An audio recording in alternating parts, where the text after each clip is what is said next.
మా బావ నన్ను రేప్ చేశాడు. అది మా అక్కకి ఎలా చెప్పాలో అర్థం కావట్లా. చెప్తే వాళ్ళ కాపురం పోతుందేమోనని భయంగా ఉంది. ఇప్పుడు నేను నేల తప్పాను.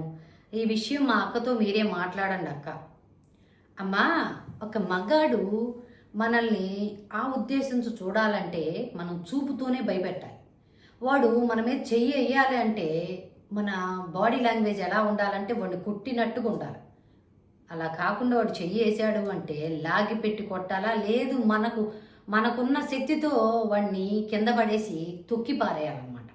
లేదు నీకు అంత స్టామినా లేదు, బలం లేదు, అతన్ని ఎదిరించే దమ్ము లేకపోతే అవతల పర్సన్స్ అవతల వాళ్ళని హెల్ప్ హెల్ప్ అంటూ అరవాలి. అర్థమైందా? లేదా కాపాడండి అని అరవాలి. ఇక్కడ ఇప్పుడు మీ బావ ఏం చేసినా కూడా నువ్వు సైలెంట్గా ఉన్నావన్నమాట. పండగకు వచ్చావు, మీ అక్కోళ్ళు బయట ముగ్గులు వేసుకుంటా ఉంటే నువ్వు లోపల చదువుకుంటా ఉంటే మీ బావ వచ్చి నేను రేప్ చేసేటప్పుడు మీ అక్కని పిలవాలనిపించలా, అరవాలనిపించలా? ఇప్పుడు మళ్ళీ అప్పుడు రేప్ చేశాడు కదా, మరి అలాంటప్పుడు వెళ్ళి రాకూడదు కదా. కానీ నువ్వు మళ్ళీ మీ అక్కకు బాగోలేదని వచ్చావు. యువతల గదిలో మీ అక్క ఉంది, ఇటు గదిలో నువ్వు ఉన్నావు. ఇక మీ బావ నీ గదిలోకి వచ్చి రేప్ చేసేటప్పుడు అప్పుడు అక్కని పిలవాలనిపించలా, అరవాలనిపించలా? మీ బావ ఒక్కసారి కాదమ్మా, నీ దాదాపు 4-5 సార్లు రేప్ చేశాడు. కానీ అప్పుడు ఎవరిని పిలవాలనిపించలా, అరవాలనిపించలా నీకు? దీన్ని రేప్ అంటారా అమ్మా? సారీ అమ్మా, దొంగలు పడ్డ 6 నెలలకి కుక్కలు మురుగుతాయి అన్నట్టుగా ఇప్పుడు నీకు నెల తప్పిన తర్వాత మీ బావ నిన్ను రేప్ చేశాడు అని చెప్పి నీకు అర్థమైంది. ఇప్పుడు మీ అక్కతో మాట్లాడిన తర్వాత నాకేం అర్థమైంది అంటే ఈ రేపులో మీ అక్క పాత్ర కూడా ఉంది అని అర్థమైంది. అర్థమైందా?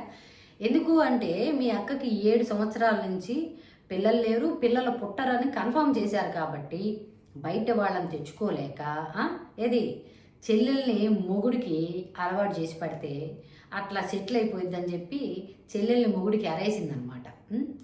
నాకు తెలిసి మీ అమ్మ వాళ్ళని కూడా మీ అక్క ఒప్పించగలదు. ఎందుకంటే ఆ అమ్మాయికి అంత టాలెంట్ ఉందన్నమాట. ఇప్పుడు ప్రెగ్నెన్సీ పండగ చేసుకుంటారమ్మా, ప్రెగ్నెంట్ అనగానే అమ్మా ఇంకేముంది నాకు కొడుకు పుట్టాడని చెప్పి చక్కగా ఆడించి చేసిద్ది అనమాట. ఇప్పుడు మీ అక్క ఏం చేయాలనుకుంటుంది అంటే మీ బావకి నిన్నిచ్చి పెళ్లి చేయాలనుకుంటుంది. చక్కగా ఒక 2 పిల్లలను పుట్టిస్తే ఆడుకుందామని చెప్పి ఆ అమ్మాయి ఆలోచనలో ఉంది. ఇక మీ బావ నువ్వు పెళ్లి చేసుకున్నావు అనుకో, ఇక రేపులు ఉండవమ్మా. రేపులు ఉండవు. ఇక అప్పుడు నువ్వు అరవపోయినా పర్వాలా, నువ్వు పిలవపోయినా పర్వాలేదు. ఇక ప్రెగ్నెన్సీ 10 మందిలో చక్కగా ఇప్పుడు మీ అక్కకి రేపు 5వ నెలలో డామ్ ధూమ్గా అంటూ జాతరలా చేసిద్దమ్మా. నువ్వు కంగారు పడాల్సిన పని లేదు. ఎంత జరుగుతున్నా నీకు మాత్రం ఏమనిపించట్లా. వయసు అలాంటిదిలే అమ్మా, దాన్ని తప్పు పట్టకూడదు. నిన్ను తప్పు పట్టట్లేదమ్మా, అలా ఉంటుంది అంతే, చేసేది ఏం లేదు. చదువు కంప్లీట్ అయిపోయింది కదా, అందులో మీ బావ కొంచెం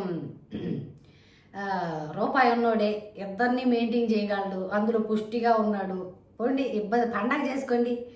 కాకపోతే అమ్మా ఇద్దరిని ఒకచోటే పెట్టాలని చెప్పి ఆలోచనలో ఉన్నారు. ఇద్దరు ఒక చోట ఉంటే ఏదో ఒక విషయంలో గొడవలు జరుగుతూ ఉంటాయి.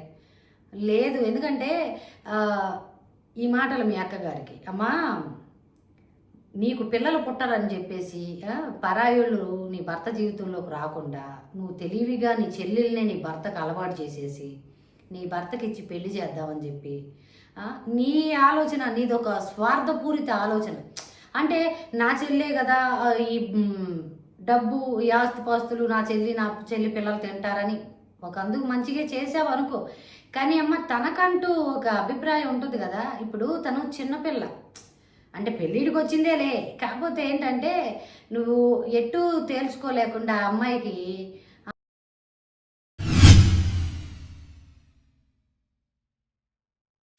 బాధపడతారు.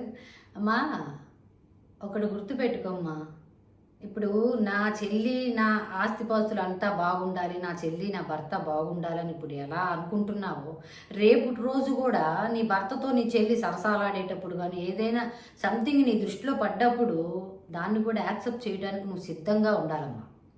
ఇప్పుడు అతని మీద ప్రేమతో నీ చెల్లెలు నువ్వు అలవాటు చేసావు, మళ్ళీ పిల్లలు కావాలని ఓకే. కానీ నీ చెల్లెలు నీ భర్త ఇద్దరు బాగున్నప్పుడు నువ్వు యాక్సెప్ట్ చేయాల్సింది. వాళ్ళ సంతోషంలో నీ సంతోషం వెతుక్కోవాల్సింది. అర్థమైందా? లేదు ఇప్పుడు పిల్లలు పుట్టేసిన తర్వాత అంతా అయిపోయిన తర్వాత నువ్వు స్వార్థంగా ఆలోచిస్తే నీ చేతులరా నీ చెల్లెల జీవితం పాడు చేసింది దాని అవుతావు. దయచేసి కొద్దిగా అర్థం చేసుకోమ్మా. పెళ్లి చేసే ముందు 1కి 4 సార్లు ఆలోచించమ్మా. అంతే అమ్మా, నీకేం చెప్పలేము, ఎందుకంటే నువ్వు ఒక మట్టి బొర్రవని నాకు అర్థమైపోయింది. కానీ జాగ్రత్త అమ్మా, ఇది జీవితం, బొమ్మలాట కాదు.